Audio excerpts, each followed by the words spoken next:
Convido para fazer uso da palavra como orador inscrito o senador Fernando Collor.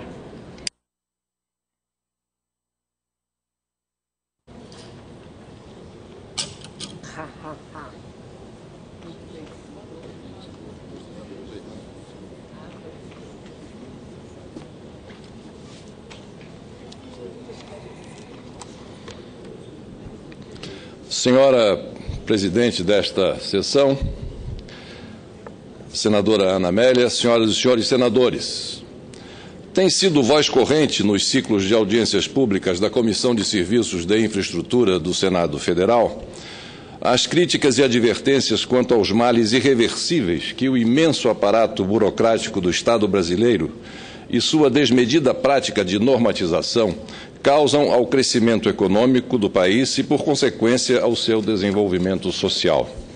Não por outro motivo, senhora presidente, senhoras e senhores senadores, na abertura do primeiro Fórum Nacional de Infraestrutura e também aqui desta mesma tribuna, alertei para o grave cenário da exagerada burocracia encravada em nossa administração pública. Disse naquela ocasião que nossa conformação político-administrativa, aliada ao seu infinito arcabouço legal, alastra-se e cada vez mais ofusca qualquer tentativa de uma boa gestão. Burocracia e tecnocracia, de tão enraizadas e encasteladas na cultura dominante de nossos governos e de tão repetidas quando se esmiuça o poder público, tornaram-se termos desgastados, desprezados e até vulgarizados. Por isso caíram no lugar comum. São práticas que insistem em se recriar, se reinventar e, pior, em procriar. Hoje, nos tornamos reféns da auditocracia, da controlocracia, da licenciocracia, todas adeptas da letra fria da lei e da peculiaridade como rigidez de análise, estreiteza de horizontes, desproporcionalidade de decisões e insensibilidade perante as reais necessidades do país. Pois bem, senhora presidente, senhoras e senhores senadores, não bastasse esse lamentável quadro, mais uma aberração pode se extrair de nosso vicioso modus operandi administrativo, derivado da verdadeira pletora normativa que há muito se constata no Brasil. Trata-se da tributocracia, o governo da tributação, da arrecadação desenfreada e aviltante e, pior, desorganizadamente complexa. Uma autêntica e embaraçada teia de normas e exigências cujo maior resultado prático é o desestímulo ao setor produtivo, o desencorajamento ao empreendedorismo e o desincentivo à inovação. Trabalho nesse sentido, minucioso, por sinal, foi realizado por um dos palestrantes da audiência pública do último dia 13, dia 19, melhor dizendo, na Comissão de Serviços de Infraestrutura, o advogado tributarista Vinícius Leôncio, que bem reflete o nosso emaranhado normativo como um todo e particularmente no campo tributário. Vale reproduzir aqui alguns dados de sua exposição essa denominada burocracia tributária. Disse ele que de 5 de outubro de 88, ou seja, desde a promulgação da nossa Carta, a 5 de outubro de 2011, portanto, em 23 anos, foram editadas 4.353.665 normas que regem a vida dos cidadãos brasileiros. Isso representa, em média, 518 normas editadas todos os dias, ou 776 normas editadas por dia útil, ou ainda 32 normas por hora.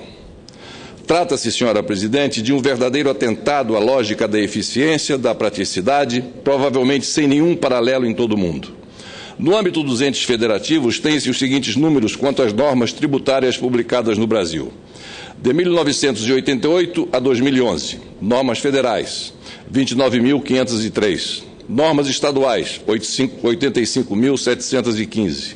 Normas municipais, 159.877. Total, 277.095 normas tributárias editadas em 23 anos.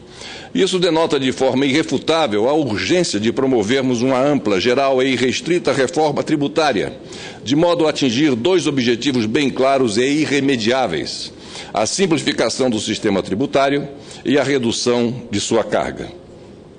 Um outro dado trazido pelo autor do trabalho e que demonstra fielmente o aparato burocrático do país revela que cada empresa brasileira é obrigada a preencher, por ano, aproximadamente 2.200 campos de formulários para prestar informações ao fisco. Repito, 2.200 campos de formulários apenas para prestar informações sobre os seus compromissos tributários. Dados outros nos mostram que a média dos 15 países mais burocráticos do mundo está na casa de utilização de 600 horas por ano, somente dedicado a exercer a prática de honrar os seus compromissos tributários. No Brasil, o tempo gasto é de mais de 2.500 horas anuais com esse mesmo objetivo. Se comparado com os 15 países menos burocráticos, a diferença é abissal, chegando em alguns casos a quase 150 vezes menos do que o Brasil. A média do tempo com pagamento de impostos naqueles países fica na ordem de 60 horas por ano, sendo que nos Emirados Árabes não chega a 20 horas. Se esta mesma comparação, tempo gasto com pagamento de impostos, for feita com os países mais pobres e mais ricos do mundo, a discrepância continua gritante. Enquanto no Brasil se desperdiçam mais de 2.500 horas anuais, na Inglaterra e na França este índice é de cerca de 150 horas anuais. E em países como a Etiópia e Guiné-Bissau, o índice é de 250 horas. Entre as nações mais ricas, onde se gasta mais tempo, é na China, com aproximadamente 400 horas. Outro dado impressionante refere-se ao custo da arrecadação tributária no país. Enquanto no Brasil esse custo representa 1,3% do seu PIB, nos Estados Unidos é de 0,4%, no Japão é de 0,3%, na Noruega é de 0,1%. Especificamente no campo da capacidade de pesquisa, inovação e desenvolvimento tecnológico do país, além da formação e suas prioridades, o autor do trabalho traz os seguintes dados. O Brasil possui 713 mil advogados e 3 milhões de bacharéis em direito. Isso decorre da seguinte constatação. Em 2010, o Brasil tinha 1.240 faculdades de direito, enquanto o restante do mundo, somado, o restante do mundo, possuía apenas 1.100 faculdades de direito, segundo o levantamento da Ordem dos Advogados do Brasil. Ou seja, o Brasil sozinho possui mais faculdades de direito do que todos os demais países deste planeta juntos. Algo está errado. A questão é, onde está o erro? Na nossa política educacional? Nas nossas prioridades? Nas nossas demandas? Ou nas nossas expectativas? Esse é um dado que pode parecer absurdo, mas é procedente. É oriundo da própria OAB e merece uma profunda reflexão, pois ele espelha muitos aspectos e variáveis que explicam o Brasil de hoje no plano socioeconômico. Não se trata, é claro, de comparações qualitativas entre carreiras profissionais, mas sim quantitativas. Ainda no segmento da formação profissional, vale registrar que o Brasil forma, por ano, 70 mil advogados e apenas 32 mil engenheiros. E aqui, acrescento eu, que desses 32 mil engenheiros egressos, mais da metade vão exercer outra profissão, ou seja, desviam-se para outras áreas. Além disso, quando se fala em engenheiros, entendam-se todos os campos da engenharia, a civil, a elétrica, a mecânica, a industrial, entre centenas de outras. Em compensação, a China forma mais de 400 mil engenheiros por ano. A Índia forma 250 mil engenheiros por ano. A Rússia forma 100 mil engenheiros por ano. E a Coreia do Sul forma 80 mil engenheiros por ano. É claro que com apenas 32 mil engenheiros por ano, o Brasil vai ficando para trás quando falamos em desenvolvimento tecnológico. Por fim, senhora presidente, um último dado. No âmbito do chamado Grupo BRIC, o Brasil é o que possui o maior índice de contribuição per capita de tributos, superior a 4 mil dólares por ano, contra aproximadamente 3.800 na Rússia, 1.600 na China e cerca de 500 na Índia.